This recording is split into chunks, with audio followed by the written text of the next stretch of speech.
안녕하세요, 멋진 아재입니다. 여러분, 작년에 신규 자영업자는 늘고요, 또 폐업자는 줄고, 심지어 폐업률은요 역대 최저라고 이야기합니다. 국세청에서 발표한 국세 통계에서 그렇게 이야기를 했는데요, 자세히 보면요, 신규 자영업자는 2017년에 비해서 무려 8만 2천 명이 늘었다고 합니다. 그리고 폐업자는 6,800명 줄었고요. 폐업률은 역대 최저 11%라고 해요. 그런데 이게 사실일까요? 근데 자세히 들여다봐야 됩니다. 요즘 정부가 발표하는 모든 지표는 자세히 들여다봐야지 그 실상을 파악할 수가 있거든요. 그래서 제가 들여다봤습니다. 그랬더니 자영업자 8만 2,954명이 늘었다는 것은요, 부동산 임대사업자가 6만 4,603명이 늘었고요, 또 전기, 가스, 수도 사업자, 그러니까 태양광 발전 사업자죠, 여기가 1279명 늘은 겁니다. 신규 사업자는 여기서 다 늘어났어요. 90%가 말입니다. 그런데 여러분 아시겠지만 부동산 임대사업자가 늘어난 것은요, 집 2채 이상 가지고 있으면 세금 많이 때린다니까 임대사업자를 어쩔 수 없이 선택한 사람들이에요. 그리고 태양광은 아시잖아요. 지금 정부의 정책, 여기저기 태양광 발전소 짓고 있는 거예요. 이거예요. 실상은 오히려 줄었더라고 이야기할 수가 있죠. 소상공인 연합회에 한번 물어보세요. 폐업률 어떻게 줄었다는데, 역대 최저라는데 어떻게 생각하세요? 이러면 하하하하 이렇게 웃어버립니다. 그만큼 작년에 자영업자, 특히 말입니다, 도소매업이나 음식 숙박업의 자영업자는 엄청 줄었어요. 음식점, 여기는요 장난 아닙니다. 2017년에는요 17만 5,886개였거든요. 그런데 2018년에는요 3,085개가 줄어듭니다. 그래서 17만 2,801개입니다. 숙박업도 마찬가지예요. 9,472개에서 8,520개로 무려 952개가 줄어들었어요. 도매업이요? 마찬가지입니다. 2,912개가 줄었습니다. 2017년에는 6만 3,575개였거든요. 2018년에는요 6만 663개입니다. 그러면 실질적으로 생계형 자영업자는 엄청나게 줄어드는 겁니다. 여러분도 인터넷에서 기사 보셨을 거예요. 자영업자 다 망했다던 사람들 틀렸습니다 하는 기사 말입니다. 이게 틀렸습니까?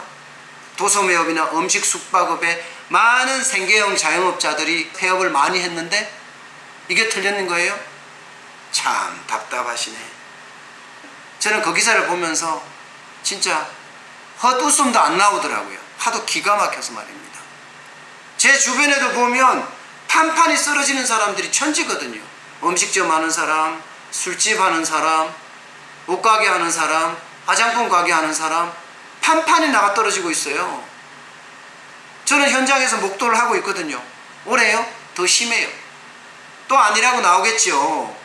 그런데 실제 데이터를 보면요, 소상공인 진흥공단 컨설팅을 거쳐서 폐업한 건수 작년에 4,132건이었습니다. 작년에 전체가요. 올해요 7월까지 3,811건이에요. 엄청 늘어나죠.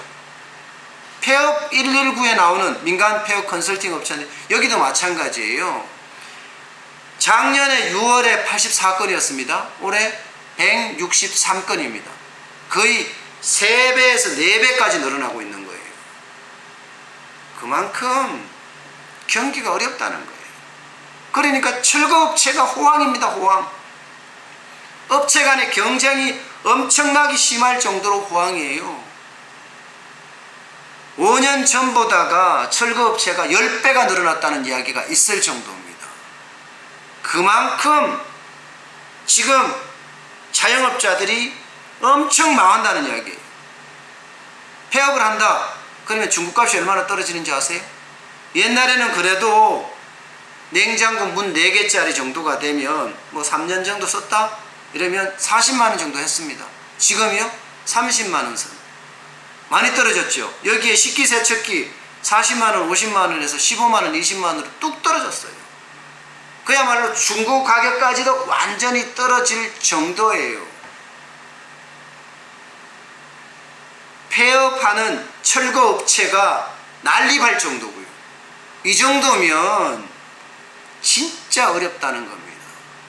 저는 이런 통계를 분석하고 또 발표를 할 때 진짜 사실을 입체적으로, 그죠? 그리고 아주 꼼꼼하게 분석해서 국민에게 알려야 된다고 생각해요. 사실은 부동산 임대업자가 많이 늘어났고 태양광 발전 사업자가 많이 늘어났기 때문에 자영업자가 늘어났다, 이렇게 말입니다. 그러면서 그 뒤에는 도소매업이나 음식 숙박업은 많이 줄어들었다, 이렇게. 그리고 뭐 100만이 된다 100만이 안 된다 가지고도 말이 많잖아요. 지금 국세청에서 발표한 것은 뭐 83만 조금 넘었다, 이렇게 이야기를 했으니까요. 그런데요, 이거 잘 봐야 되는 게 폐업 신고를 안 하고 폐업한 것이 부지기수예요. 제가 주유소도 한번 말씀드렸죠. 폐업 신고를 못 한다고. 그러면 철거 비용 들어야 되고 환경 부담금 이게 1억 4천이나 든다고. 때문에 폐업 신고 안 하고 그냥 방치한다고, 그렇게 말입니다. 식당이나 도소매업이나 음식 숙박은 마찬가지예요. 폐업 신고를 하는 순간 창업자금 대출을 곧바로 갚아야 합니다. 폐업 신고 안 하면 안 갚아도 되고요. 이거 무시 못합니다. 적게는 3천만 원에서 많게는 억대까지 창업자금 대출을 받았는데, 안 그래도 장사가 안 돼서 망한 사람들이, 그죠? 폐업 신고를 하겠습니까? 이런 것도 발표를 할 때 명시를 해야 합니다. 폐업을 하는데 신고율이 얼마나 떨어지는지 이거 조사해서 정부가 발표해야 되는 거 아니에요? 그래야지 현장 경기를 정확히 아는 거 아니에요? 정부는 도대체 뭘 하고 있습니까? 폐업을 하고도 폐업 신고하지 않는 업체가 얼마나 되는지 아세요? 그러니까 답답하다는 거예요. 경제를 제대로 국민에게 알려야 되는데 손바닥으로 하늘을 가리고 있어요. 그래서 제가 답답하다는 거예요. 이렇게 자꾸 손바닥으로 하늘을 가리잖아요. 그러면 경제는 언젠가는 폭망합니다. 특히 경기 끝단에 있는 자영업자부터 폭망을 하고요. 이 고리가 깨지면 가계로 갈 거고요. 가계부채가 많잖아요. 1540조나 되잖아요. 이게 가계까지 전이가 되면 영세 중소기업, 중소기업 도미노처럼 확산될 가능성이 굉장히 많아요. 때문에 경제지표는 최소한 경제지표는요 정확하게 발표를 해야 되고요. 그에 대한 분석도 입체적으로 내놔야 합니다. 그래야지만이 국민이 경제에 대해서 제대로 알고 대응할 수 있습니다. 아셨죠? 정부의 경제를 담당하는 모든 분들 정확한 지표를 발표를 하고요. 분명한 입체적인 분석을 해 주십시오. 그래야만 저희 같은 자영업자 소상공인은 경제를 제대로 이해하고 대응할 수 있습니다. 네, 오늘은 그 정도로 하고요. 저는 또 저 본연의 사명 국밥집 육수 점검하겠습니다. 육수가 좋아야지 국밥이 맛있다. 저는 항상 그런 지론이잖아요. 오늘 날씨가 무척 덥네요. 장사 잘 돼야 될 텐데. 이열치열. 육수 참 맛있어요. 여름에 육수 관리하기 진짜 힘들거든요.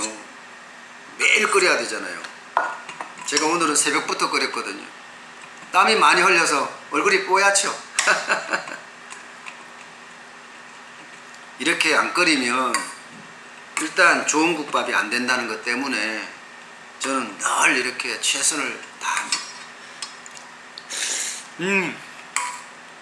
밥을 말았는데도 맛있네요. 육수가 이래야 되거든요. 밥을 말았을 때도 육수 본연의 맛이 나야 된다. 저는 이런 주론입니다.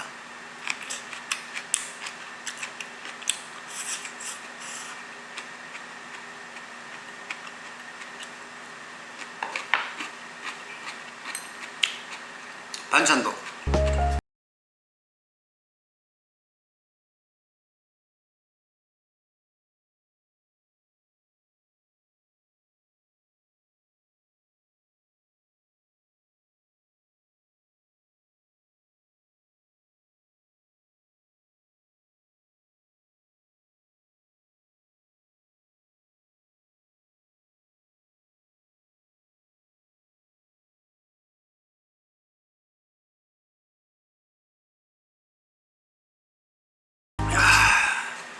진짜 이열치열이네. 땀이 막 줄줄 흐르요.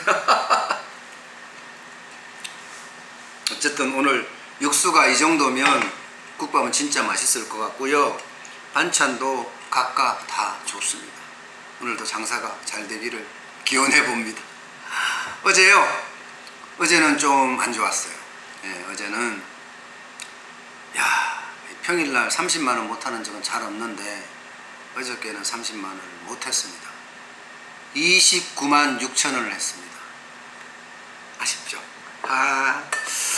인터넷도 어저께는 좀 적었어요. 어저께는 한 건 있었어요. 한 건. 예, 인터넷이 좀 많았으면 좀 달라졌을 수도 있는데 말입니다. 어저께는 유독 적더라고요. 대신에 이제 전화 주문이 큰 주문들이 2건이나 있었습니다. 10팩씩, 16팩씩 이렇게. 그래서 그나마 29만원대를 했답니다. 한여름에 또 휴가 기간에 작년 같으면 10만원대인데 20만원대 했다 그러면 많이 했는 거죠. 그렇게 저는 안심하렵니다. 그래야지 마음도 편하고 몸도 건강하지 않겠어요? 더 열심히 하면 또 더 정성을 다하면 손님들이 더 알아줄 거라고 저는 생각을 하고 더욱더 열심히 하겠습니다. 여러분 덥습니다. 그리고 습하고요. 이럴 때 짜증 많이 나거든요. 항상 이 불쾌지수 관리 좀 하시고 또 긍정적인 생각을 하셔야 합니다. 그래야지 가게도 대박. 아시죠? 오늘은 이 정도로 하겠습니다. 모두 좋은 하루 되십시오. 감사합니다.